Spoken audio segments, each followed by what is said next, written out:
আজন্মৰ সেৱাৰস্থলী প্ৰভু সমস্ত আই মাতৃবৃন্দ,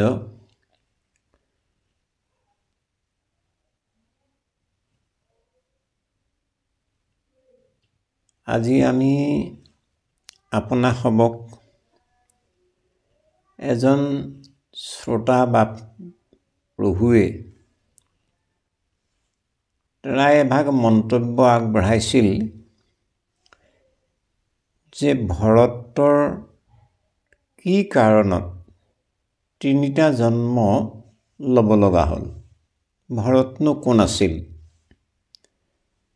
ভৰতৰ তিনি জন্মত যে গতি পালে অপৰাধ কি, এই বিষয়ে তেৰাই জানিব বিচাৰিছে। আমি তেৰাৰ মনোগ্ৰাহী উত্তৰ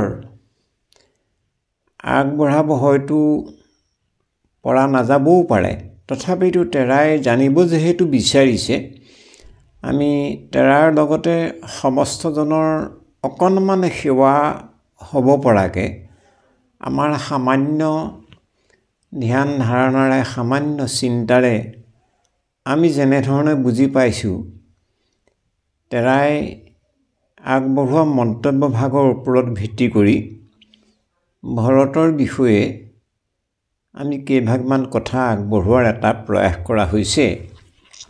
ইয়াতো আমাৰ আগপাছ বঢ়াটোটা অনেক দায় আছে। আপোনাসবৰ ভিত্ত বুলি ভাবি আমাৰ দায় মাৰ্জনা কৰিব বুলি সবাৰ চৰণত আমি সৰ্বপ্ৰথমে বিনম্ৰ সেৱা নিবেদন কৰা হৈছে। তে প্ৰভু সমস্ত আই মাতৃবৃন্দ, হয়, ভৰত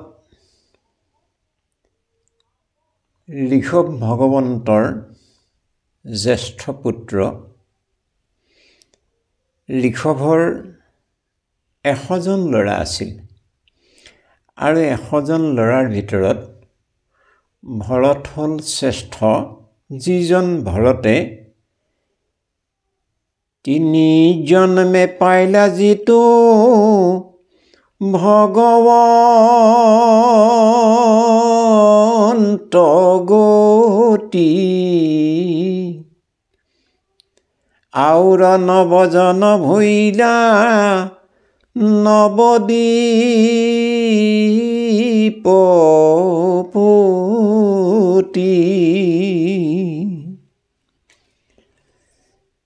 ঋষভৰ 100জন ল'ৰাৰ ভিতৰত ভৰত শ্ৰেষ্ঠ, যিজন ভৰতে তিনিটা জন্মৰ মূৰত ভগৱন্ত গতি অৰ্থাৎ কৃষ্ণৰ পাৰিষদীতনো লাভ কৰিব পাৰিছিল তিনিটা জন্মৰ পিছত।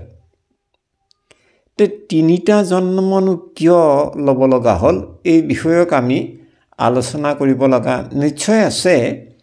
ইয়াৰ লগতে আমি এই কথাকেইভাগো চাব লাগিব যে আউৰ নৱজন ভৈলা নৱদ্বীপপতি অৰ্থাৎ ঋষভ ৰজাৰ 100জন ল'ৰাৰ ভিতৰত ভৰতৰ সহিতে 9জন নৱদ্বীপৰ ৰজা হ'ল। এই 9ৰ লগত ভৰতৰ সৈতে 10জন ল'ৰাৰ হিচাপ আমি পাইছোঁ। ইয়াৰ পিছত ভাগৱতৰ পদে আমাক প্ৰকাশ কৰিলে, একাধিক 80জন ভৈল দ্বিজ প্ৰায়, লোকত ফুৰয় কৰ্ম কাণ্ড প্ৰৱৰ্তাই। ঋষভৰ 81জন ল'ৰা মানে কৰ্মকাণ্ডী ব্ৰাহ্মণ হ'ল, অৰ্থাৎ ব্ৰাহ্মণ হ'বগৈ নোৱাৰিলে সম্পূৰ্ণ, কাৰণ এজন ব্ৰাহ্মণ হ'লে ব্ৰহ্মক চিন্তা কৰাই ব্ৰাহ্মণৰ একমাত্ৰ ধৰ্ম, কিন্তু দ্বিজ প্ৰায় বুলি কৈছে। একাধিক 80জন ভৈল দ্বিজ প্ৰায়, সম্পূৰ্ণ দ্বিজ হ'বগৈ নোৱাৰিলে, দ্বিজৰ নিচিনা হ'ল। সেইকাৰণে সম্পূৰ্ণ দ্বিজ হ'বগৈ নোৱাৰিলে কাৰণে ব্ৰহ্মক চিনি নেপালে, তেওঁলোকে বেদৰ যি কৰ্মকাণ্ড প্ৰৱৰ্তক দ্বিজ হ'ল। ব্ৰহ্মক জনা ব্ৰাহ্মণ বা দ্বিজ নহ'ল, সেই বেদৰ কৰ্মকাণ্ড প্ৰৱৰ্তন কৰা কৰ্মকাণ্ডতে মুগ্ধ হৈ সেই কৰ্মকাণ্ডকে বেদৰ মুখ্য বস্তু বুলি ভাবি লোকসমস্তৰ মাজত বেদৰ সেই কৰ্মকাণ্ডীয় মাৰ্গটো প্ৰৱৰ্তন কৰা লোকসকল হ'ল 81জন দ্বিজপ্ৰায় ঋষভ ভগৱন্তৰ পুত্ৰ। তে 81জনৰ লগত আৰু 9জন হ'ল নৱসিদ্ধ, যি 9জন সিদ্ধই নিমি ৰজাৰ আগত ভাগৱত তত্ত্ব প্ৰদান কৰিছিল। গতিকে সেই 9জনৰ সৈতে 81জন 90জন হ'ল। আৰু ভৰতৰ সহিতে 9টি দ্বীপৰ 9জন যে ৰজা হৈছিল, ভৰতৰ সৈতে 10জন, এই 90য়ে 10 হ'ল 100জন ঋষভৰ ল'ৰা। এতিয়া 100জন ঋষভৰ ল'ৰাক ঋষভ ভগৱন্তই এদিন কি কৰিলে, যিদৰে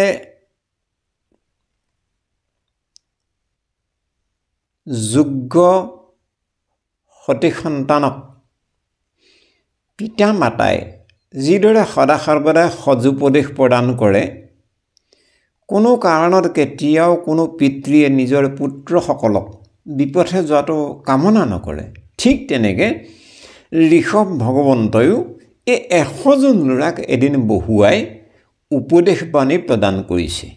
সেই কথাখিনি আমি মন কৰিব লগা আছে। তে কি বুলি ক'লে, ঋষভৰ 100জন ল'ৰা নহয়, 81জন কৰ্মকাণ্ডী দ্বিজ হোৱাৰ আগতে এই 81জন নৱযুৱক, 9জন সিদ্ধ হ'ল, 9জন নৱদ্বীপৰ পতি হ'ল, এজন হ'ল শ্ৰেষ্ঠ ভৰত। এই ভৰতৰ সহিতে 100জন ল'ৰাক ঋষভ ভগৱন্তই এদিন সন্মুখত বহুৱাই লৈ তে পিতৃ হিচাপে পুত্ৰসকলক 100জন পুত্ৰক দিয়া যি সজুপদেশ, এই সজুপদেশখিনি আমাৰ সমস্ত মানৱৰ কল্যাণৰ তত্ত্ব ইয়াত নিহিত হৈ আছে। এই কথাখিনি মন কৰিব লগা। কি বুলি উপদেশ কৰিলে চাবচোন। 100জন ল'ৰাক আৰু বহুৱাই ল'লে নহয়, বহুৱাই লৈ ঋষভ ভগৱন্তই অৰ্থাৎ পিতৃয়ে 100জন ল'ৰাৰ কি বুলি ক'লে, অ ৰাম ভৰত প্ৰমুখ কৰি শুনা পুত্ৰ গণ, মৃত্যুৰ মুখত পৰি আছে যিতু নৰ, এৰাম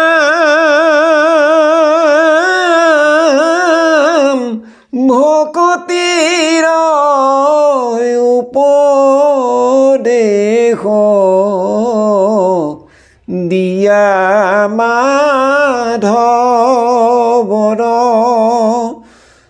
নপাৰে তৰাইবে ঘোৰ সংসাৰ সাগৰ। উপদেশ দিছে, মন কৰক। 100জন ল'ৰাক, সি মোৰ বোপাসকল, ভৰত প্ৰমুখ কৰি শুনা পুত্ৰগণ, মৃত্যুৰ মুখত পৰি আছে যিটো জন। অৰ্থাৎ মৃত্যুৰ মুখত পৰি আছে যিটো জন মানে তাৰমানে যিসকলে মৰণ চিন্তা কৰি শৰশয্যাত পৰি আছে, সেইসকলকহে মৃত্যুৰ মুখত পৰি থকা বুলি ভাবিলে কিন্তু ভুল হ'ব। অৰ্থাৎ আপুনি আমি সমস্তজনেই, আমি বাল্য বৃদ্ধ যুৱক যুৱতী, স্ত্ৰী কিংবা পুৰুষ, এই সমস্তজনেই মৃত্যুমুখী নৰ। এদিন আমি জন্ম হৈছোঁ, খাটাং কিন্তু এদিন মৃত্যু হ'বই লাগিব। সেইকাৰণে মৃত্যুৰ মুখত পৰি আছে যিটো জন মানে আপুনি আমি সমস্তজনেই মৃত্যুৰ মুখত পৰি আছোঁ। হয়তো কাৰোবাৰ খুব সোনকালে মৃত্যু হ'ব, কাৰোবাৰ হয়তো কিছু দেৰিকৈ হ'ব, কাৰোবাৰ হয়তো বহু বৰ্ষৰ পিছত মৃত্যু হ'ব পাৰে। কিন্তু খাটাং মৃত্যু আমাৰ সমস্তজনৰে নিশ্চিত হৈ আছে। গতিকে মৃত্যুৰ মুখত পৰি আছে যিটো জন, এই আমি যে মৃতমুখী মানুহবিলাক ভকতিৰ উপদেশ দিয়া মাধৱৰ, কোনে ভকতিৰ উপদেশ মাধৱৰ ভকতিৰ উপদেশ দিয়ে? আমাৰ যিসকল সমাজত অগ্ৰজ লোক, শ্ৰদ্ধাৱান লোক, যিসকল গুৰু সদৃশ, যিসকল গুণী জ্ঞানী সাধুসন্ত মহামহন্ত বুলি আমি যাক সন্মান কৰোঁ, তেৰা সমস্তে ভগৱন্তৰে উপদেশ আমাক দিয়া সত্ত্বেও, ভগৱন্তৰ ভকতি মাধৱৰ ভকতিৰ উপদেশ দিয়া সত্ত্বেও তেৰা সমস্তৰ উপদেশৰ জৰিয়তে আমি কিন্তু মৃত্যু তৰিবগৈ নোৱাৰোঁ। সেই কথাটো কৈছে, নপাৰে তৰাইবে ঘোৰ সংসাৰ সংকটে, ভৰত প্ৰমুখ কৰি শুনা পুত্ৰগণ, মৃত্যুৰ মুখত পৰি আছে যিটো জন। ভকতিৰ উপদেশ দিয়া মাধৱৰ, অৰ্থাৎ আমাৰ সমস্তক যিসকল লোকে মাধৱ ভগৱন্তৰে ভকতিৰ উপদেশ প্ৰদান কৰি আছে, আমি শুনি আছোঁ তাৰা সমস্তৰ শ্ৰীমুখৰ পৰা, অথচ আমাৰ কোনো উপকাৰ সাধন হোৱা নাই। আৰে ভগৱন্তৰ ভকতিৰ উপদেশ যদি প্ৰদান কৰে, আমিতো সংসাৰ তৰি যাব লাগে। ভগৱন্তৰ উপদেশৰ বাহিৰে আন কাৰোবাৰতো উপদেশ দিয়া নাই, ভগৱন্তৰ এইটো উপদেশ দিয়া সত্ত্বেও আমাৰ কিয় কল্যাণ হোৱা নাই?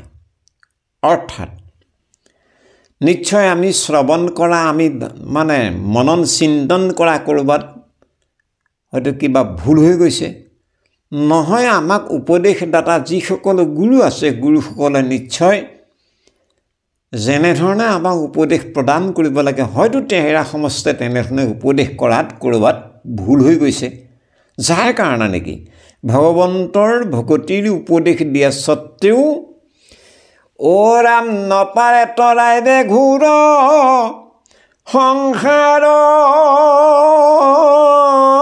সংকটে, গুৰু আদি একোটাত সম্বন্ধ নঘটে,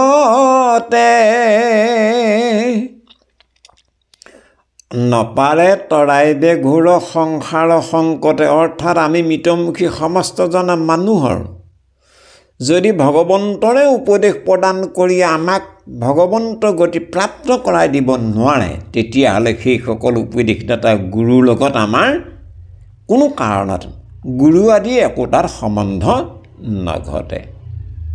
যিসকল লোকে ঘোৰ অন্ধকাৰত মগ্ন হৈ থকা অন্ধ মানুহবিলাকক, মৃতমুখী মানুহবিলাকক পোহৰৰ জ্ঞান দি পোহৰৰ ফালে, জ্যোতিৰ ফালে পৰম মংগলময় কৰি তুলি দিব পাৰে, জীৱন মধুময় কৰি তুলি দিব পাৰে, সেইসকলৰ লগতহে গুৰু শিষ্যৰ সম্বন্ধটো সম্পৰ্কিত হৈ যায়, গঢ় দি উঠে।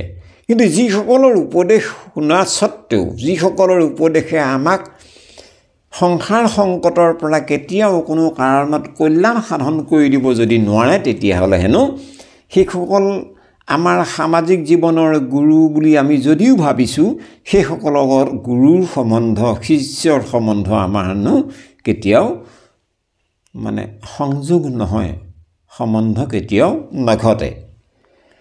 আমাৰ সমাজততো প্ৰায় তেনেকুৱাই হৈ আছে। যুগ যুগান্তৰে আমি আমাৰ চহৰে নগৰে গাঁৱে ভূঞে বহুজন সাধুসন্ত মহামহন্তৰ শ্ৰীমুখে ভগৱন্তৰ উপদেশকৈ আমি শুনি আহি আছোঁ। কিন্তু ভগৱন্তৰ উপদেশ প্ৰদান কৰা যিসকল মহামহন্ত লোক, তেওঁলোকে যদি ভগৱন্তৰ উপদেশো মৃতমুখী লোকসকলক প্ৰদান কৰে, আনহাতে তেৰা সমস্তে যদি সেই বেদৰ কৰ্মমাৰ্গৰ পাকচক্ৰত পৰি যদি ভগৱন্তৰ বাহিৰে আনকো যদি আৰাধনা কৰে তেতিয়াহ'লে ভগৱন্তৰ বাহিৰে আনকো আৰাধনা কৰা বা ভগৱন্তৰ লগত অন্যান্য কথাবোৰকো সমান্তৰালভাৱে ভাবি ভগৱন্তৰ উপদেশ মৃতমুখী লোকসকলক প্ৰদান কৰা কাৰ্যসূচীটোৰ জৰিয়তে কেতিয়াও আনৰ উপকাৰ সাধন হ'ব নোৱাৰে। আৰু তেৰা সমস্তে দিয়া উপদেশে আমাক এনেকুৱাহে হ'বগৈ, অন্ধম তমঃ প্ৰবিশন্তি ইয়ে অবিদ্যায়াম উপাচতে তে তমঃ ইয়েয়ো বিদ্যায়াম ৰতাঃ। অন্ধম তমঃ প্ৰবিশন্তি ইয়ে অবিদ্যায়াম উপাচতে। আমি যিসকল ঘোৰ সংসাৰী মানুহ, আমি যিসকল কেৱল সংসাৰ ঘোৰ অন্ধকাৰৰ অন্ধতে আমি হাবুডুবু খাই আছোঁ, গতিকে আমাৰ সমস্তই যিসকলক গুৰু হিচাপে আমি, আমাৰ শ্ৰদ্ধাৰ পাত্ৰ হিচাপে আমি, আমাৰ জ্ঞানৰ ভাণ্ডাৰ হিচাপে আমি যদি যিসকলক সাৰোগত কৰি বাট বুলিবৰ চেষ্টা কৰিছোঁ, তেতিয়াহ'লে আমাৰ এই যাত্ৰাটো কি হ'ব বুলি কৈছে, আমি নিজে অন্ধ, সেই অন্ধ হৈ এই অন্ধকাৰ সংসাৰলৈহে আমাৰ গমন হ'ব। কিয়নো আমি বিদ্যাৰ উপাসনা কৰা নহ'ল। ইয়ে অবিদ্যায়াম উপাসতে তে তমঃ ইয়েয়ো বিদ্যায়াম ৰতাঃ। আৰু যিসকল ভগৱন্তৰ ভকতিৰ লগতে আনৰো ভকতি কৰি ভগৱন্তকো সেইসকল লোকৰ লগত এজন বুলি ভাবি আনক উপদেশ প্ৰদান কৰা, আনক সংসাৰ তৰাই দিয়াৰ আশ্বাস প্ৰদান কৰা সেইসকল যিসকল বিদ্যাৱন্ত লোক, তে তমঃ ইয়েয়ো বিদ্যায়াম ৰতাঃ, সেইসকল লোকে আৰু ঘোৰ অন্ধকাৰলৈ গমন কৰিব লাগিব। আৰে বিদ্যা প্ৰদান কৰা লোকসকলটো সজ স্থানত বৈকুণ্ঠ স্থানত উপনীত হোৱাৰ একমাত্ৰ গৰাকী হ'ব লাগিছিল, নাই, নহ'ল। কিয়নো তেওঁলোকে নিজে এটা বেদৰ ভুল মাৰ্গত উপনীত হৈ আনকো সেই ভুল ৰাস্তাইদি বাট বোলাবলৈ কৰা প্ৰয়াসটো তেওঁলোকৰ নিজৰ অথন্তৰ আৰু আন সমস্তকো ঘোৰ অন্ধকাৰত পেলোৱাৰ এটা কেৱল মাধ্যম। সেইকাৰণে ভাগৱত গ্ৰন্থত এইভাগে এই কথাটো কৈছে, ৰামে আপুনি বিষয়িক গুৰু মানে তাৰ উপদেশে সিটো বিষ্ণুক নজানে। আপুনি বিষয়ী, আমি সংসাৰী মানুহবিলাক আমি বিষয়াসক্ত মানুহ, আমি এনেই অজ্ঞানী মানুহ, আমি ঘোৰ অন্ধকাৰত কক বগাই থকা মানুহ। আপুনি বিষয়ী, এতিয়া আমি যিসকলক গুৰু মানিছোঁ সেইজনো আমাৰ নিচিনা যদি বিষয়ী হয়, তেতিয়াহ'লে এজন বিষয়ীয়ে আন এজন বিষয়ীক, এজন সংসাৰী মানুহে আন এজন সংসাৰী মানুহক গুৰু মানি সংসাৰ তৰিম বুলি কৰা প্ৰয়াসটো মাধ্যমেদি কেতিয়াও ঈশ্বৰক বুজিব নোৱাৰিব, ঈশ্বৰক জানিব নোৱাৰিব। এই কথাটো কৈছে, আপুনি বিষয়িক গুৰু মানে তাৰ উপদেশে সেইটো বিষ্ণুক নজানে। পৰিণামটো কেনেকুৱা হ'ব এই সম্পৰ্কত ক'লে, ৰাম যেন অন্ধ লাক অন্ধে পনে থয়ো উপদেশে তাৰয়ো দুয়োজনা পৰে গয়া গৰ্ততে অৱশ্যে। যেন অন্ধ লাক অন্ধে পন্থ উপদেশে, এজন মানুহ নিজে অন্ধ, কিন্তু আন এজন অন্ধই মাত লগালে, অ' দাদা মোক এই ৰাস্তাটো পাৰ কৰি দিব পাৰিবনে, মইতো এতিয়া নেদেখোঁ। তো যিজনক সহায় বিচাৰিছিল সেইজনো অন্ধ আছিল, কিন্তু এওঁ নিজে অন্ধ কাৰণে তেওঁ যে অন্ধ এওঁ নাজানে। যেনে অন্ধ লাক অন্ধে গুৰু মানে, এজন অন্ধই নিজে যিদৰে অন্ধ, তেওঁ যিজনক আশ্ৰয় বিচাৰিছে সেইজনো যে অন্ধ এওঁ নাজানে। তথাপিতো সেই অন্ধজনেও আশ্বাস দিলে, মোৰ পাছে পাছে আহি থাকা, মই ৰাস্তা দেখুৱাই নি গৈ থাকিম। এই বুলি গৈ আছে দুইজন অন্ধ লগ লাগি। যেন অন্ধ লাক অন্ধে পন্থ উপদেশে, এজন অন্ধ মানুহে আন এজন অন্ধ মানুহক ৰাস্তা দেখুৱাই দিবলৈ যোৱা প্ৰয়াসটো দুয়োজনৰ পৰেগৈ খালতে অৱশ্যে, গৰ্ততে অৱশ্যে। যিদৰে দুয়োজন সেই এটা গাঁতত সোমাই পৰাৰে খাটাং, ঠিক তেনেধৰণে ঋষভ ভগৱন্তই আমাৰ সামাজিক জীৱনত ভগৱন্তৰ ভকতিৰ উপদেশ প্ৰদান কৰি থকা যিসকল ঘোৰ সংসাৰী বা যিসকল নিজে অন্ধ অথচ সমস্ত সংসাৰী মানৱসকলক গতি দিয়াৰ যিটো প্ৰয়াস কৰিছে, সেই প্ৰয়াসটো বিষয়ে ঋষভ ভগৱন্তই ক'লে, ভকতিৰ উপদেশ দিয়া মাধৱৰ নপাৰে তৰাইবে ঘোৰ সংসাৰ সংকটে, গুৰু আদি একোটাৰ সম্বন্ধ নঘটে। এতিয়া ২ নম্বৰ কথা হ'ল যে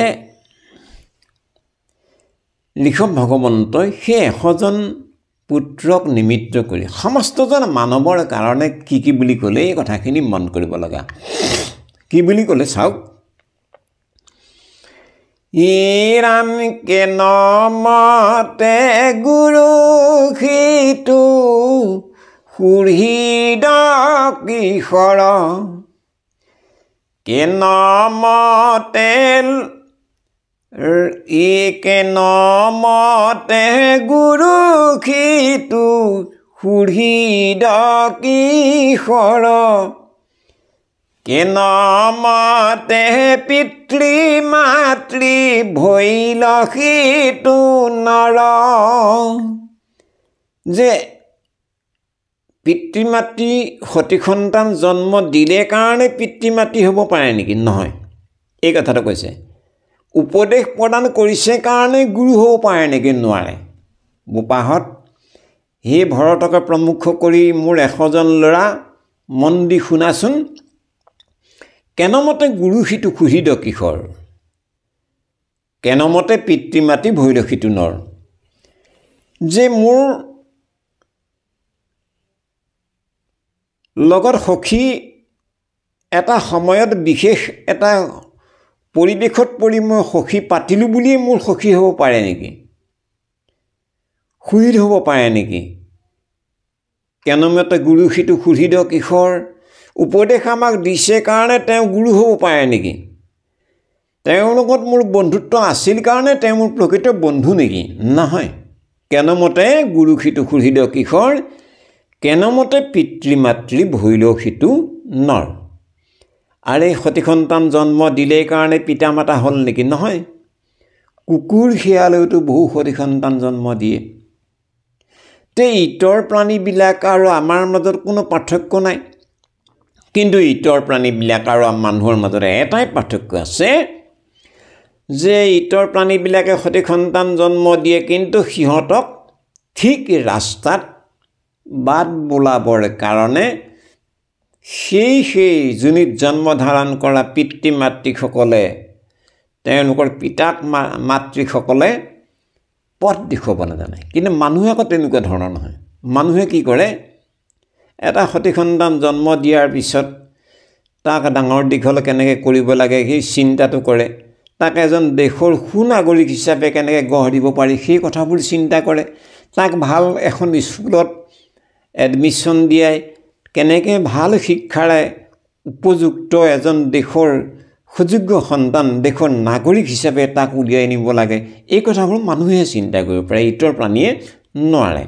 গতিকে যদি যিসকল লোকে সতি সন্তান জন্ম দি সঁচা অৰ্থত ঈশ্বৰ কৃষ্ণ ভগৱন্তৰ একান্ত সেৱক হিচাপে গঢ় দিব পৰা হ'ল, সেইসকলহে প্ৰকৃত পিতৃ মাতৃ কেনমতে পিতৃ মাতৃ ভৈৰসীটো নহ'লে কিন্তু এনেই সতি সন্তান জন্ম দিলে কাৰণে পিতৃ মাতৃ নহ'বও পাৰে এই কথাটো কৈছে কেনমতে গুৰুসিটো সুহিত কিশোৰ কেৱল উপদেশ প্ৰদান কৰিলেই বুলিয়ে কেৱল শৰণ ভজন প্ৰদান কৰিছে বুলিয়ে তেখেতলোক গুৰু হয়তো নহ'বও পাৰে কেলে হয় শৰণ প্ৰদান কৰিছে ভজন দিছে শিষ্যক শৰণ প্ৰদান কৰিছে ভজনমুখী কৰিছে কিন্তু নিজে যদি ঈশ্বৰ কৃষ্ণ ভগৱন্তৰ ব্যতিৰেকে আনক ভজা ভগৱন্তত আশ্ৰয় গ্ৰহণ কৰা সত্ত্বেও আনৰ ওচৰত ভগতি স্তুতি মিনতি কৰা বিধৰ যদি হয় তেতিয়াহ'লে তেওঁলোকৰ সেই শৰণৰ জৰিয়তে তেওঁলোকৰ সেই উপদেশ ভজনাৱলীৰ জৰিয়তে শিষ্যৰ কিন্তু কল্যাণ সাধন কৰি দিব নোৱাৰে এই কাৰণে কৈছে কেনমতে গুৰুসিটো সুহৃদ কিশোৰ যদি মই আপোনাৰ লগত প্ৰকৃত সুহৃদ হয় তেতিয়াহ'লে আপোনাৰ কল্যাণ চিন্তা কৰা স্বাভাৱিক স্বভাৱটো মোৰ থাকিব লাগিব বা মোৰ সুখত সুখী হোৱা বা মোৰ দুখত দুখী হোৱা মই যিজনৰ লগত সুহৃদ হিচাপে সম্বন্ধ গঢ়িছোঁ সেইজনৰ কিন্তু মোৰ সুখত সুখী হোৱা বা মোৰ দুখত দুখী হোৱা স্বাভাৱিক স্বভাৱটো তেখেতৰ থাকিব লাগিব এজন সখীয়ে এজন সুহৃদ বা এজন সখীয়ে আন এজন সখীৰ লগত নিজৰ নিচিনাকৈ সিজনকো ভাবিব পৰা বা ইজনেও আপোনাক ভাবিব পৰা যিটো পৰস্পৰ সুহৃদ ভাৱনা যিসকলৰ লগত থাকে সেইসকলকহে সুহৃদ বুলি কোৱা হয় বা সখী বুলি কোৱা হয় আনসকলক কিন্তু কেৱল এটা সময়ৰ কাৰণে কেৱল এটা কৰ্মৰ কাৰণে ছাতি ধৰিলে বা সখী পাতিলে সেইটো কিন্তু সুহৃদ বা সখী বুলি কোৱা নাযায় ৰামৰ ৰক্ষা কৰ্তা অধিকাৰী ভৈলকে নকৰি কেনমতে লৱে পূজা গুৰু নাম ধৰি হে বোপাসকল যদি গুৰু হৈ শিষ্যক ৰক্ষা কৰি দিব নোৱাৰে সংসাৰ সংকটৰ পৰা সংসাৰ সমুদ্ৰৰ পৰা যদি গুৰু হৈ শিষ্যক ত্ৰাণ কৰি দিব নোৱাৰে উদ্ধাৰ কৰি দিব নোৱাৰে সেই কথাটো কৈছে ৰক্ষা কৰ্তা অধিকাৰী ভৈলা কেনে কৰি কেনমতে লৱে সেৱা গুৰু নাম ধৰি যিসকল লোকে শিষ্যৰ কোনো কাৰণত কেতিয়াও কল্যাণ সাধন কৰি দিব নোৱাৰে বোলে কেৱল বোলে নামতহে যদি গুৰু হ'ল তেতিয়াহ'লে সেইসকলে যিসকল শিষ্যক কেৱল ভাটৌ চৰায়ে মাত লোৱাৰ নিচিনা যদি উপদেশ প্ৰদান কৰি আছে তেতিয়াহ'লে সেইসকল শিষ্যৰ পৰা তেওঁলোকে মান সেৱা সৎকাৰ লাভ কৰাটো উচিত নহয় বোপাহঁত এই কথাটো লিখক ভগৱন্তই 100জন ল'ৰাক নিমিত্ত কৰি সমস্তজন মানৱৰ কাৰণে কৃপা কৰিছে পিছে কাক বুলিব লাগে গুৰু কাক বুলিব লাগে সুহৃদক কাক সকলো প্ৰকাৰৰ সম্বন্ধেৰে সম্বন্ধিত কৰিব লাগে এই সম্পৰ্কত ঋষভ ভগৱন্তই কি বুলি ক'লে মন কৰিব ৰাম তাংকে বুলিবে লাগৈ সম্বন্ধনি শেষ যিটো জনে দেনে ত ভকতিৰ উপদেশ বোপাহঁত তাংকে বুলিবে লাগে সম্বন্ধ নিশেষ সেইজন ব্যক্তিকে সৰ্বত প্ৰকাৰৰ সম্বন্ধেৰে সম্বন্ধিত কৰিব লাগে যিজনে সঁচা অৰ্থত নিজে একমাত্ৰ হৰিক ভক্তি কৰাৰ বাহিৰে কোনো কাৰণত আন কাকো কেতিয়াও ভক্তি কৰা নাই সুখে দুখে উত্থানে পতনে হাঁহিয়ে কান্দোনে জয়ে পৰাজয়ে লাভ বা এলাভ সৰ্বতোক্ষণতে সৰ্বতো প্ৰকাৰে যিজনে হৰিক ভক্তি কৰি যিজনে কেৱল হৰিৰ বিষয়েহে উপদেশ হৰি ভকতি বিষয়ক উপদেশ প্ৰদান কৰে হৰি ভকতিৰ লগত আনক মিলাই কেতিয়াও উপদেশ দিবলৈ নাযায় কেৱল হৰিৰ উপদেশৰ বাহিৰে আন কাৰো কথা কেতিয়াও যিসকল লোকে নকয় একান্তভাৱে হৰিৰ বিষয়ক উপদেশ প্ৰদান কৰা লোকসকলকহে সুহৃদ বুলি কোৱা যায় বান্ধৱ বুলি কোৱা যায় গুৰু বুলি কোৱা যায় পিতা মাতা বুলিও কোৱা যায়। এই কথাটো কৈছে তাংকেশে বুলিবেলাগৈ সম্বন্ধ নিশেষ যিটো জনে দেন্ত ভকতিৰ উপদেশ। তে প্ৰভু সমস্ত আই মাতৃবৃন্দ, এনেধৰণে ভৰত 100জন ল'ৰাৰ ভিতৰত যিহেতু জ্যেষ্ঠ আছিল, ভৰত যথা সময়ত ঋষভ ভগৱন্তই বানপন্থাশ্ৰম অৱলম্বন কৰাৰ প্ৰাক মুহূৰ্তত 100জন ল'ৰাৰ ভিতৰত ভৰতক ৰাজ্যৰ ৰজা পাতি ঋষভ ভগৱন্ত বানপন্থাশ্ৰম অৱলম্বন কৰিলে। ভৰত ৰজা হ'ল। যিজন ভৰতে যোগ্য পিতৃৰ যোগ্য সন্তান হিচাপে সমস্ত ভাৰতবৰ্ষ নিজৰ পুত্ৰৰ নিচিনাকৈ সকলো প্ৰজাক পালন কৰিবলৈ আৰম্ভ কৰিলে। আৰু যিজন ভৰত সমস্ত প্ৰজাৰ এনে এজন প্ৰজাৰঞ্জক ৰজা আছিল, যিজন ভৰতৰ কাৰণে সমস্ত প্ৰজাই এই দেশখনৰ নাম ৰাখিছে ভাৰতবৰ্ষ। আপোনাৰ সবে জানে আমাৰ দেশখনৰ নাম ভাৰতবৰ্ষ যে, ইয়াৰ এটা কাৰণ হ'ল যে যি সময়ত ঋষভদেৱৰ পুত্ৰ জ্যেষ্ঠ পুত্ৰ ভৰতে এই দেশ শাসন কৰিছিল, সেই ভৰতৰ সৰ্বতো প্ৰকাৰে প্ৰজাৰ কল্যাণজনিত যিমানবিলাক নীতি নিয়ম প্ৰণয়ন কৰিছিল ৰাজ্যত, যাৰ ফলস্বৰূপে সমস্ত প্ৰজাই এই দেশখনৰ নাম ৰাখিছিল ভাৰতবৰ্ষ। গতিকে এই ভৰত প্ৰজাবৎসল এজন ৰজা, প্ৰজাক নিজৰ পুত্ৰ হিচাপে পালন কৰি কৰি ভৰতৰ যেতিয়া বৃদ্ধকাল হ'ল, তে ভৰতে বৰ্ণাশ্ৰম ধৰ্মৰ নিয়ম মৰ্মে পিতৃ ঋষভে বানপন্থাশ্ৰম অৱলম্বন কৰাৰ দৰে ভৰত ৰজায়ো নিজৰ ৰাজ্যৰ সম্পূৰ্ণ দায়িত্ব আন নিজৰ যোগ্যজন সন্তানক অৰ্পণ কৰি ভৰতে বানপন্থাশ্ৰম অৱলম্বন কৰিলে। অৰণ্যলৈ গুচি গ'ল। তেওঁ অৰণ্যত গৈ পুষ্পভদ্ৰা নদীৰ পাৰত এখন আশ্ৰম আছিল। সেই আশ্ৰমৰ আধাৰতে আশ্ৰমীয় জীৱন যাপন কৰি আছিল। তেওঁ সদা সৰ্বদাই ভৰতে সেই গণ্ডকী নদীৰ পাৰত ঈশ্বৰ কৃষ্ণ ভগৱন্তৰ একাক্ষৰ মন্ত্ৰ, দ্বাদশ অক্ষৰ মন্ত্ৰ জপ কৰে। একাক্ষৰ মন্ত্ৰ জপ কৰে। একাক্ষৰ মন্ত্ৰ মানে কি?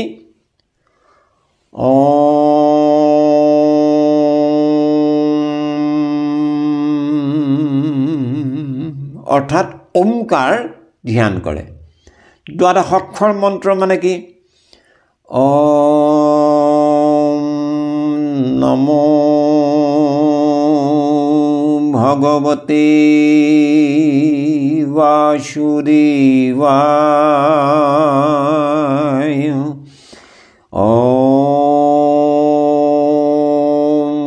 নমো ভগৱতে বাসুদেবায়। অৰ্থাৎ নিজৰ ৰাজ্য ধন যথাসৰ্বস্ব মায়া মমতা লোভ লালসা দম্ভ অহংকাৰ মদ মাৎসৰ্য যিমানবিলাক সাংসাৰিক চিন্তা আছিল, গোটেই চিন্তাবোৰ বৰ্জন কৰি কেৱল গণ্ডকী নদীৰে পাৰত আশ্ৰমীয় জীৱন যাপন কৰিবলৈ আৰম্ভ কৰিলে। অৰ্থাৎ বনাঞ্চলৰ ফল মূল যি পায় তাকে খায়, নিৰামিষ আহাৰ গ্ৰহণ কৰি আহাৰ শুদ্ধ, চাল চলন সাত্বিক, পিন্ধন উৰণ অতি সাত্বিকভাৱে ৰাখি সদা সৰ্বদাই গণ্ডকী নদীৰ জলধাৰাৰ ধ্বনি ওমকাৰ এনেই প্ৰতিভাত হৈ থাকে। তাৰ লগতে সুৰ মিলাই ওমকাৰ উচ্চাৰণ কৰি দ্বাদশ মন্ত্ৰ স্মৰণ উচ্চাৰণ কৰি ভৰতে সদায় হৰি ধ্যান কৰি খুব ভাল পাইছিল। সে এদিন গণ্ডকী নদীৰ পাৰত বহি থাকোঁতেই ভৰতে দেখিলে যে হঠাৎ দেখোন ব্যাঘ্ৰ এটাই গৰ্ভিণী হৰিণী এজনী এনেকুৱা কোবত খেদি আনিছিল গৰ্ভিণী হৰিণীজনীয়ে গণ্ডকী নদীখন এনেকুৱা গাৰ জোৰেৰে জাপ মাৰি পাৰ হৈ গ'ল। তাই গৰ্ভত থকা সন্তানটো হয়তো কেইটামান মুহূৰ্তৰ পিছত প্ৰসৱ হ'ব লগা আছিলেই, কিন্তু গাৰ জোৰেৰে গণ্ডকী নদীখন বাঘৰ তাৰণাত পৰি পাৰ হৈ যোৱাৰ কাৰণে গৰ্ভিণী হৰিণীজনীৰ প্ৰসৱ হ'ব লগা পোৱালিটো জলৰ ওপৰতে পৰি গ'ল। আৰু হৰিণীজনী সিপাৰত গৈ এটা মস্ত পাথৰত পৰি তাই লগালগ মৰি থাকিল। এই গোটেই দৃশ্যটো ভৰতে দেখিলে। কণমানি হৰিণৰ পোৱালিটো গণ্ডকী নদীৰ জলত তললৈ যোৱা নাই, উপঙি উপঙি আহি আছে। উপঙি এইকাৰণে আহিছে যে সতী সন্তান, গৰ্ভস্থ সতী সন্তান মানুহৰে হওক বা অন্য ইতৰ প্ৰাণীৰে হওক, চাব সেই জন্ম হোৱা সন্তানটো সৰ্বশৰীৰৰ উপৰিভাগত গোটেই শৰীৰক আবৃত কৰি এটা পাতলা বেলুনৰ নিচিনা এটা চামনি আবৃত হৈ থাকে। সেই চামনিটো নুফুটালৈকে সি পানীত পেলাই দিলেও উপঙি উপঙি গৈ থাকিব, কাৰণ তাত পানী সোমোৱা নাই। গতিকে হৰিণ পোৱালিটো যেতিয়া এই পাতলা চামনিটোৰে সৈতে আবৃত হৈ থকা অৱস্থাত সি উপঙি উপঙি গৈ আছিল, ভৰতে এই দৃশ্যটো দেখি অত্যন্ত ব্যাকুলিত হৈ গ'ল, অত্যন্ত দুখিত হৈ গ'ল। আৰু ভৰতৰ মনটোত এনেকুৱা এটা প্ৰভাৱ হ'ল যে মই এই হৰিণ পোৱালিটোক যদি মই বচাই দিব পাৰোঁ, তেতিয়াহ'লে মই ওমকাৰ সাধনা কৰি মই দ্বাদশ অক্ষৰ মন্ত্ৰ জপ কৰি যি পুণ্য মোৰ আৰ্জন হৈছে, তাতকৈ হয়তো বেছি পুণ্য হ'ব এই আঁতৰত পৰা এই মৃত্যুমুখী হৰিণ শিশুটোক যদি মই বচাই দিব পাৰোঁ।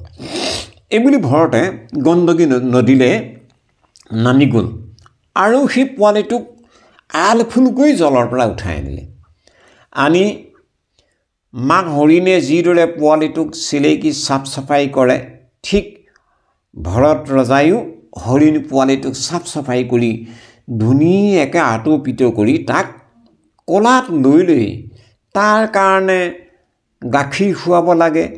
গাইৰ গাখীৰ যত্ন কৰি আনি খুৱালে, তাৰ কাৰণে যথা সময়ৰ পৰা কোমল কোমল ঘাঁহ খুৱাব লাগে, খুৱালে। এইধৰণে কৰোঁতে কৰোঁতে কৰোঁতে কৰোঁতে হৰিণ পোৱালিটো দিনক দিনে ডাঙৰ দীঘল হ'ল।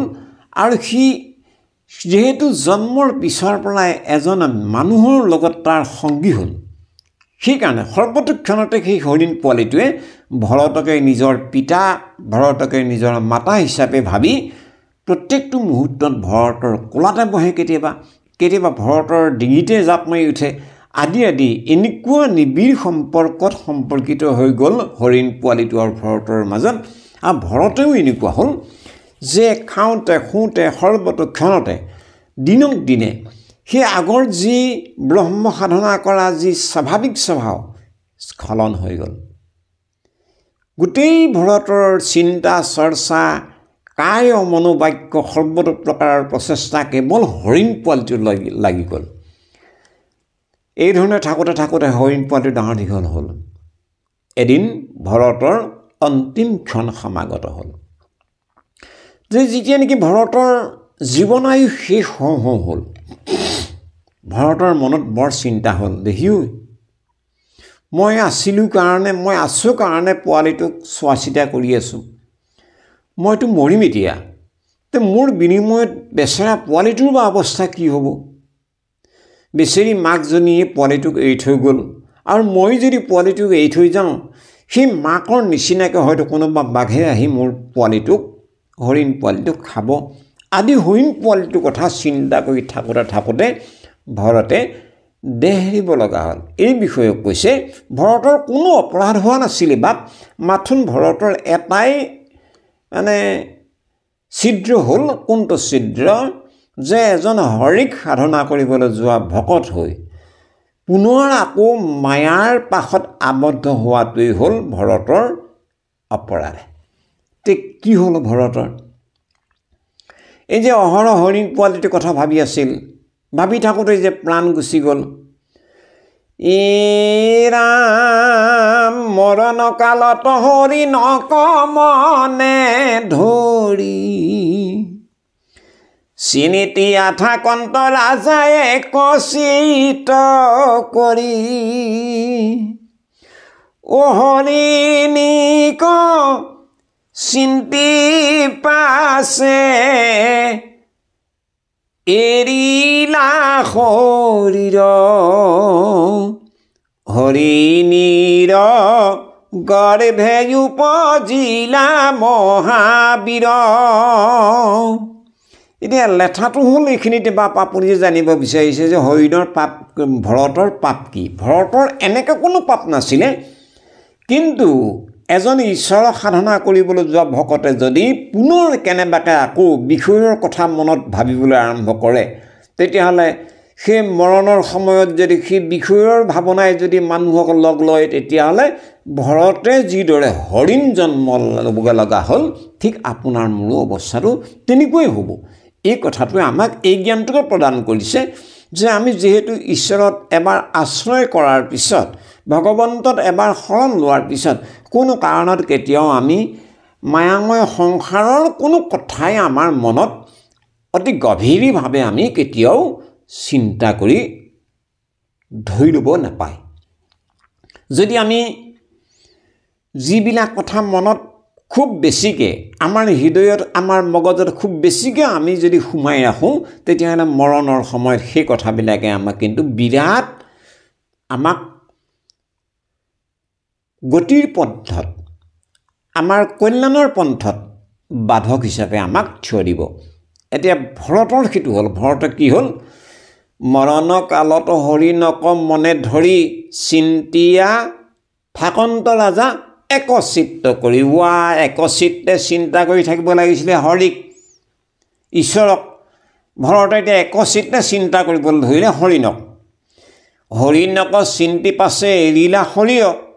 হৰিণক চিন্তা কৰি থাকোঁতে যিহেতু ভৰতৰ দেহ ত্যাগ হ'ল, পৰিণাম এটা ওলোটা হ'ল। কি পৰিণাম ওলোটা হ'ল? আৰে ভৰতে নিজৰ ৰাজ্য ধন বিষয় বাসনা সংসাৰ চব ত্যাগ কৰি হৰিক সাধনা কৰিছিল। তে হৰিকে চিন্তা কৰি থাকিব লাগিছিল, তেতিয়া পৰম গতি হ'লহেঁতেন। গতিকে হৰিক চিন্তা বাদ দি ভৰতে হৰিণৰ কথাটো ভাবি থাকোঁতে যিহেতু প্ৰাণ গুচি গ'ল, ওলোটা পৰিণাম হ'ল পৰম গতি হক চাৰি হৰিণীৰ গৰ্ভে উপজিলা মহাবীৰ।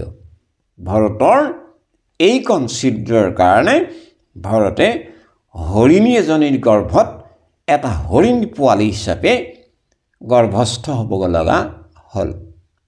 ঠিক আমিও ৰাম জীৱাজাক সৰ্বক্ষণে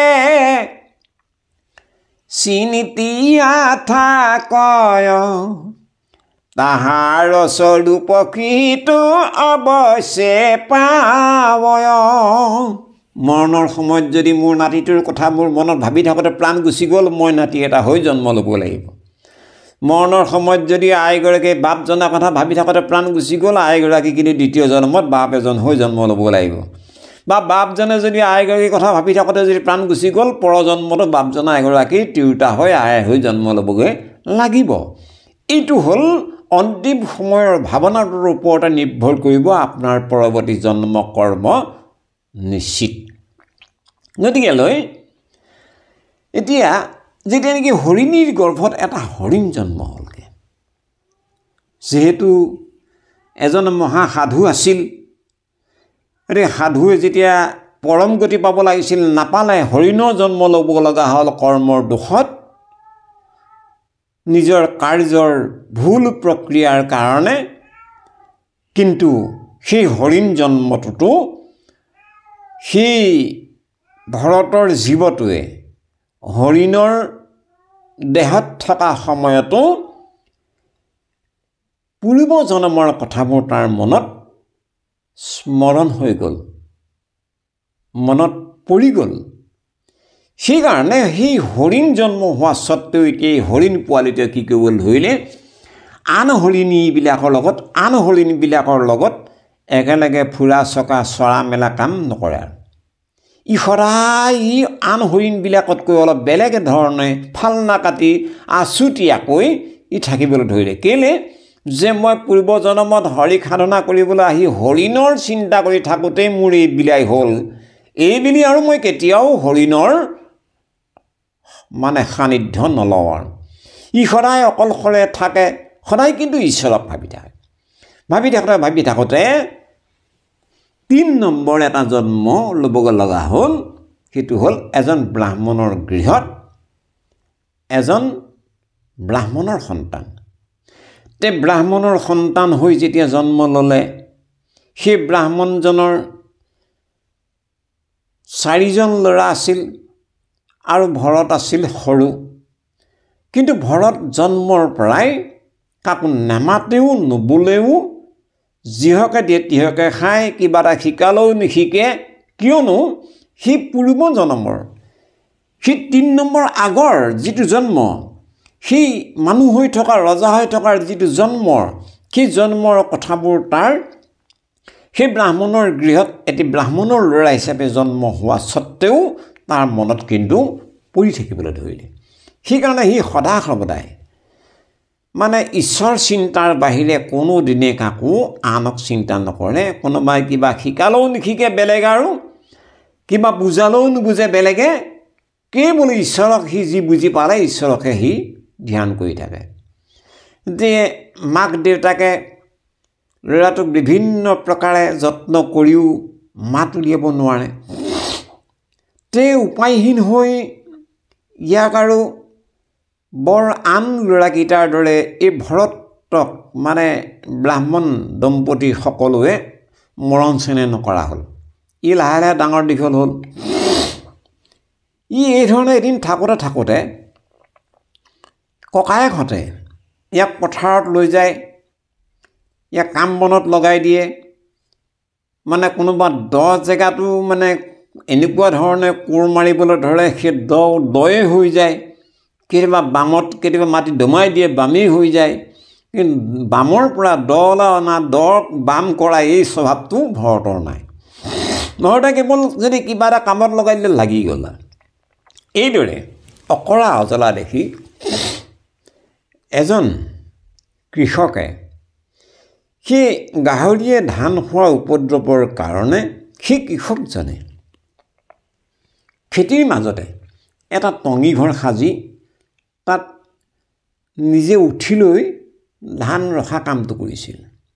এদিন কিবা দ্ৰব্যবশে এই বোবা ল'ৰাটোক সেই কৃষকজনে পাই সেই টঙি ঘৰত এই বোবা ল'ৰাটোক তোলাই দি ক'লে যে তই ইয়াত চৰাই চিৰিকটি সেই ধান খাব চাই থাকিবি। সি তাত আছে আৰু হৃষ্টপুষ্ট ধুনীয়া এটা শকতাৱত ল'ৰা। সেই ৰাজ্যত এজন ৰজা আছিল। ৰজাজন ঘোৰ তান্ত্ৰিক, দেৱীৰ উপাসক আছিল। দেৱীৰ উপাসনাৰ কাৰণে সি ভৰতক দেখিলে যে এইটোতো আমাৰ ডলা বহন কৰা কামত ভাল আহিব। গতিকে সেই ৰজাৰ যিসকল ডলা বহন কৰা কৰ্মচাৰী আছিল, তেওঁলোকে ভৰতকো ডলা বহন কৰা কাৰ্যত নিয়োজন কৰালে। এইধৰণে গৈ তে ইয়াক সেই ৰজাজনৰ নাম আছিল ৰহুগণ ৰজা। ৰহুগণ ৰজাই উদ্দেশ্য আছিল ৰহুগণ ৰজাৰ কপিল মুনিৰ আশ্ৰমলৈ গৈ ঈশ্বৰ ভক্তিৰ বিষয়ে কিছু জ্ঞান লাভ কৰা। তে এই ভৰত নামৰ ল'ৰাটোক যেতিয়া ডলা বহন কৰা দুলীয়াসকলে কান্ধত ডলাবাৰী দি ডলা বহন কৰি যাবৰ কাৰণে চেষ্টা কৰে, তে ই গৈ থাকে ক'ৰবাত যদি পৰুৱা এটাও দেখে তাতে মানে ঘপককৈ ৰৈ দিয়ে, বাকীসকলৰ দিগদাৰ হয়। আকৌ যদি ক'ৰবাত কিবা এটা হয় অকণমান ডুব মাৰি পাৰ হৈ যায়, বাকীসকলৰ থলং বলং হৈ যায়। এনেকুৱা ধৰণৰ অৱস্থাৰ কাৰণে ভৰতে খুব গালি পাৰিবলৈ ধৰিলে। ৰজা ডলাৰ ভিতৰত উঠি গৈছে, তে দুলীয়াসকলে তলত ডলা মাৰি বহন কৰি কান্ধত ৰজাক দাঙি নি গৈ আছে। আৰু এনে ৰজাই যেতিয়া খুব বেলেগ ধৰণে মানে টান সুৰত কথা ক'বলৈ ধৰিলে এই কৰ্মচাৰীসকলক, তেতিয়া এই বোবা ল'ৰাটোৱে কেইটামান শব্দ ক'লে। কি শব্দ ক'লে? বাণিজ্য, চিগাল, অজগৰা, ভৱবন। এই শব্দকেইটা শুনাৰ লগে লগে ডলাৰ ভিতৰত বহি যোৱা ৰজাৰ কিন্তু মনত চিন্তা হ'ল। ৰজাই দুলীয়াসকলক ক'লে যে খন্তেক ৰ'বা। ডলাৰ পৰা নামি ল'ৰাটোৰ ফালে চাই দেখিলে যে এই ল'ৰাটোৱে যে এই শব্দ কিভাগ কৈছে, ই নিশ্চয় কোনোবা পৰম জ্ঞানী লোক হ'বই, ই নিশ্চয় কোনোবা সাধুসন্ত মহামহন্ত হ'ব। তেতিয়া ৰঘুগণ ৰজাই যেনেকৈ জ্ঞানীহে জ্ঞানীৰ মূল বুজে, ঠিক ৰঘুগণ ৰজাই পৰম জ্ঞানী ভৰতৰ চিনি পাই গ'ল। আৰু এতিয়া ৰঘুগণ ৰজাই ভক্তিভাৱেৰে সেই কপিল মুনিৰ আশ্ৰমলৈ গৈ যি জ্ঞান তত্ত্ব লাভ কৰা যি মহান অভিলাষ আছিল, সেই অভিলাষ যেন এইজন পৰম জ্ঞানী ভৰতৰ পৰাই লাভ কৰিব পাৰিব, এইটো নিশ্চিত হৈ গ'ল। সেইকাৰণে ৰঘুগণ ৰজাই কি বুলি সুধিছে মন কৰিব লগা। কি বুলি সুধিলে, হে ভৰত, তুমি যে বাণিজ্য বুলি ক'লা, চিগাল বুলি কৈছা, অজগৰা বুলি কৈছা, ভৱবন বুলি কৈছা, মই একো বুজি পোৱা নাই। অ কাক বুলি বাণিজ্য, চিগাল বুলি কাক, অজগৰা বুলি কাক, কহিয় তাহাক। অ ৰাম সুগম কৰিয়া কহ, কোন ভৱবন, সেই মতে কহ বাপু পখিলো শৰণ। অ ৰাম সেই মতে কহ বাপ পখিলো শৰণ। প্ৰভু সমস্ত আই মাতৃবৃন্দ, আমাৰ এজন শ্ৰোতা বাপে ভৰতৰ 3 জন্মত যে গতি হ'লগৈ, 3 জন্ম ল'ব লগা হ'ল, ভৰতৰ পাপ কি আছিল এইবুলি তেখেতে কমেণ্ট ভাগ দিছিলে, জানিব বিচাৰিছিলে, কৈছিলে যে আপুনি এই বিষয়ত এটি ভিডিঅ' দিবচোন। তা আমি বিষয়ভাগ অকণমান দীঘল, সেইকাৰণে আমি বৰ্তমান ইমানলৈকে কথাখিনি আগবঢ়ালোঁ। কিন্তু এইখিনিতে আমি কৈ থওঁ, বাপজনাই এইটো শংকা কৰিব নালাগে, ভৰতৰ অন্য কোনো বিশেষ পাপ নাই, কেৱল মাত্ৰ আমাৰ মানুহক শিক্ষা দিবৰ কাৰণে। ভৰতে যে অন্তিম সময়ত ঈশ্বৰ চিন্তাক বাদ দি বিষয়িক চিন্তাৰে সৈতে এটা হৰিণ পোৱালিটোৰ কথা ভাবি থাকোঁতেই দেহ এৰিব লগা হ'ল কাৰণে হৰিণ জন্ম ল'ব লগা হ'ল। আকৌ সেই হৰিণ জন্মটো জাতিস্মৰ হৈ পৰজন্ম এজন ব্ৰাহ্মণৰ গৃহত এটি বোবা ল'ৰাৰ নিচিনাকৈ ভৰতে ছদ্মবেশত থাকিব লগা হ'ল। এই গোটেই কাহিনীবিলাকৰ জৰিয়তে আমাকেই পৰম জ্ঞান প্ৰদান কৰিছে। প্ৰকৃততে ভৰতৰ কোনো পাপ হোৱা নাই, অকণমান মাত্ৰ ধ্যান কৰাৰ প্ৰক্ৰিয়াটো অকণমান ভুল হৈ গ'ল। অকণমান ভুল হৈ যোৱাৰ কাৰণে ভৰতৰ নিচিনা এজন মহান জ্ঞানী লোকৰো যিটো দুৰৱস্থা, তেতিয়াহ'লে আমি কি কৰিব লাগিব, এই কথাটোকে আমাক শিক্ষা হিচাপে আমাক প্ৰদান কৰিছে। আমি ইয়াৰ পৰৱৰ্তী ৰঘুগণ ৰজাই ভৰতক যে প্ৰশ্ন কৰিছিল, জানিব বিচাৰিছিল, বাণিজ্য মানে কি, চিগাল মানে কি, অজগৰা মানে কি, ভৱবন মানে কি, এই বিষয়ক আমি পৰৱৰ্তী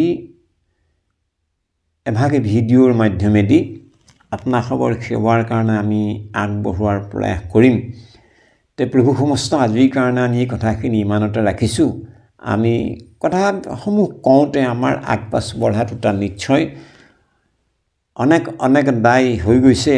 আপোনাসবে সন্তৰ ক্ষমাহে ভূষণ, আমাৰ দায় অপৰাধ মাৰ্জনা কৰিব বুলি সবাৰ চৰণত আমি পুনৰ সেৱা নিবেদন কৰি আজিৰ কাৰণে আমি কথাখিনি ইমানতে ৰখা হ'ল। কৃষ্ণ।